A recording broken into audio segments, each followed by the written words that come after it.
इस वीडियो में हम एक्सरसाइज 7.1 का क्वेश्चन नंबर 5 करेंगे। ये चैप्टर 7 ट्रायंगल्स है। ये क्वेश्चन बहुत ही इंपॉर्टेंट है, आप प्लीज़ अपनी बुक में मार्क कर लो, वेरी इंपॉर्टेंट। जब भी कोई आपका स्कूल में टेस्ट है, एग्ज़ाम है, इसको रिवाइज ज़रूर करना है। अब मैं आपको इसका एक्चुअल सोल्यूशन बताने से पहले दो कॉन्सेप्ट क्लियर करती हूँ, क्योंकि वो दोनों कॉन्सेप्ट क्लियर होंगे तो आपको ये क्वेश्चन बहुत ईजी लगेगा। ठीक है, चलो पहले हम वो दोनों कॉन्सेप्ट डिस्कस कर लेते हैं। सपोज़ आपके पास ये एक ट्रायंगल है और ये एक ट्रायंगल है, ठीक है, और आपको पता है कि ये एंगल इसके इक्वल है, और आपको ये पता है ये एंगल इसके इक्वल है, और आपको ये भी पता है कि ये साइड इसके इक्वल है। अब मुझे ये देखना है कि दोनों ट्रायंगल्स कॉन्ग्रुएंट हैं या नहीं है। तो एकदम से आपको ये फीलिंग आ सकती है कि ए ऐसे हो जाएगा क्योंकि दो एंगल्स हैं और एक साइड है। तो अगर आपने ऐसा किया तो ये गलत है। क्यों? क्योंकि आपकी जो साइड है वहाँ पे वो ये वाली होती तब तो ठीक होता, क्योंकि वो दोनों एंगल्स के बीच में थी। बट अभी ये वाली ना होकर वो यहाँ है और ये दोनों एंगल्स के बीच में नहीं है। तो ए ऐसे लगाने के लिए साइड का एंगल्स के बीच में होना ज़रूरी है। तो इसका मतलब ए ऐसे तो लग नहीं रहा, और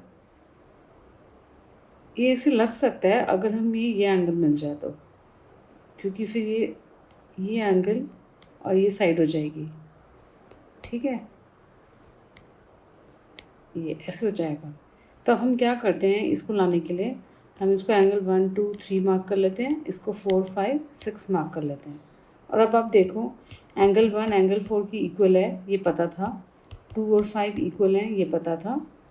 और हमें ये भी पता है कि एंगल 1 + 2 + 3 180 डिग्री होता है एंगल सम प्रॉपर्टी से, और 4 + 5 + 6 भी 180 होता है एंगल सम प्रॉपर्टी से। इसका मतलब ये हुआ कि ये 1 + 2 + 3 और ये 4 + 5 + 6 एक दूसरे के इक्वल हो गए, क्योंकि दोनों की ही वैल्यू 180 है। ऐसे हो गया। और इसके अंदर अगर मैं 1 की जगह, क्योंकि 1 जो है ऑलरेडी ये देखो 4 के इक्वल है, यहाँ एंगल 4 लिख देती हूँ, 2 की जगह 5 लिख देती हूँ, तो ये मेरे पास आ गया एंगल 3, और यहाँ already same as it is रहने देती हूँ, नो चेंज। तो अब ये देखो कि 4 और 4 कैंसिल हो गए, 5 और 5 कैंसिल हो गए, और हमारे पास आ गया 3 = 6। ये आ गया। इसका मतलब ये हुआ कि किसी भी ट्रायंगल के अंदर अगर दो एंगल्स इक्वल हों तो तीसरा भी इक्वल होगा ही होगा। ठीक है, तो अब आप ये सारा का सारा प्रूव करे बिना डायरेक्ट भी लिख सकते हो। ठीक है, जो कि इस क्वेश्चन में हम करने वाले हैं। एक तो ये ट्रिक यूज़ करेंगे। दूसरी ट्रिक, जब आप ये देखते हो कि कोई एक लाइन है ऐसे, और एक लाइन है, और यहाँ एक पॉइंट है ए, इस लाइन का नाम एल कर देते हैं, इस लाइन का नाम एम कर देते हैं, और मैंने लिखा A is equidistant from L and M. इसका क्या मीनिंग हुआ? यहाँ पे जो वर्ड है इक्विडिस्टेंट, इसका मतलब हुआ कि जो लाइन ए, ये जो पॉइंट ए था, ये एल और एम से बराबर डिस्टेंस पे है। बट ये डिस्टेंस नापोगे कैसे?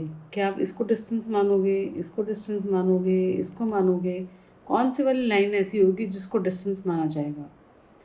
इसका आंसर है हमेशा जो परपेंडिकुलर होता है वो डिस्टेंस होता है, यानी कि एक ऐसी लाइन जो परपेंडिकुलर जा रही हो, ऐसी लाइन जो परपेंडिकुलर जा रही हो। इसका मतलब ये हुआ कि ये ए ओ, ए पी कर लेते हैं इसको, ए पी और A Q, A P = A Q हुआ। इसका मतलब यहाँ पे जो इक्विडिस्टेंट है उससे ये रिज़ल्ट मिला। ठीक है, तो ये दो बातें हम यूज़ करेंगे इस क्वेश्चन के अंदर। चलो अब मैं आती हूँ इस क्वेश्चन के ऊपर, अब मैं यहाँ पे आपको एक्सप्लेन कर देती हूँ हम क्या करने वाले हैं। ठीक है, देखो हमें बोला है line L is bisector of angle ए। इसका क्या मतलब हुआ कि ये जो एंगल ए है ये 2 इक्वल पार्ट्स में डिवाइड हो गया, यानी कि एंगल 1 और एंगल 2 इक्वल हो गए। ठीक है, ऐसे आ गया ये। इसके बाद हमें बोला B P and B Q are perpendiculars from B to the arms of angle A. ठीक है, तो इसका मतलब हो गया ये एंगल और ये एंगल 90 डिग्री है, ये हमें दिया हुआ है। ओके, ये तो हमने दिखा भी दिया। अब हमें शो करना है कि ये ट्रायंगल और ये ट्रायंगल कॉन्ग्रुएंट है। ये कौन से दो ट्रायंगल हैं, एक ये वाला और एक ये वाला, इनको कॉन्ग्रुएंट दिखाना है। तो यहाँ पे हम क्या लॉजिक लगा रहे हैं कि इस ट्रायंगल में एंगल वन तो ऑलरेडी एंगल 2 के इक्वल है, ये एंगल 3 और एंगल 4 भी इक्वल है। तो अभी हमने सीखा कि दो ट्रायंगल्स में अगर दो एंगल्स इक्वल होते हैं तो तीसरा भी इक्वल होता है, ये हमने सीखा।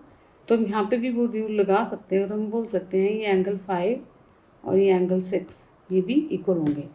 ठीक है, तो इससे क्या हो गया, अब हम क्या करेंगे, angle 1 is equal to angle 2 लेंगे, angle 5 is equal to angle 6 लेंगे और ये वाली साइड ले लेंगे। तो बाय ए एस ए ये दोनों ट्रायंगल्स कॉन्ग्रुएंट हो जाएंगे। ठीक है, चलो अब हम इसको लिखते हैं। मैं यहाँ पर आपके रेफरेंस के लिए फिर से फिगर बना देती हूँ। हमारी फिगर ऐसी थी,